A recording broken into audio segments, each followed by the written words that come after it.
मी आशिष दुधे बिल्डर्सचा संचालक आणि क्रीडाई अमरावतीचा सुद्धा मी सदस्य आहे। बांधकाम क्षेत्रावर जे GST आतापर्यंत खूप वाढलेलं होतं, तर एक खरंच खूप मोठं संकट वाटायचं। पण या सरकारने आता जे GSTच्या दरामध्ये जे कमतरता केलेली आहे, म्हणजे असं म्हणता येईल की बांधकाम क्षेत्राची दिवाळी आत्तापासूनच गणेशोत्सवामध्येच दिवाळी सुरू झालेली आहे। कारण बांधकाम क्षेत्रामध्ये जे सिमेंट आहे, स्टील आहे, ज्याच्यावर 28% GST होतं, तर 28%चा GST सरळ 18%वर आलेला आहे। आणि काही मार्बल आहे, टाईल्स आहेत, तर याच्यावर जे 12% GST होतं, तो GST एकदम कमी होऊन फक्त 5% राहिलेला आहे। म्हणजे एक ओव्हरऑल कन्स्ट्रक्शन कॉस्टमध्ये 5%ची बचत, म्हणजे कंप्लीट जर ॲव्हरेज जर काढला तर 5%ची बचत नक्कीच आहे।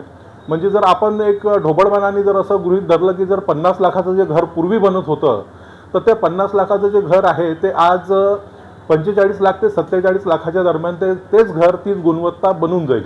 म्हणजे दिवसेंदिवस जी महागाई वाढते, उलट आता लक्षात येईल की येणाऱ्या काही दिवसात घराची किमती कदाचित 2 लाख ते 5 लाख किंवा 3 लाख ते 5 लाखच्या दरम्यान कमी होण्याची शक्यता आहे।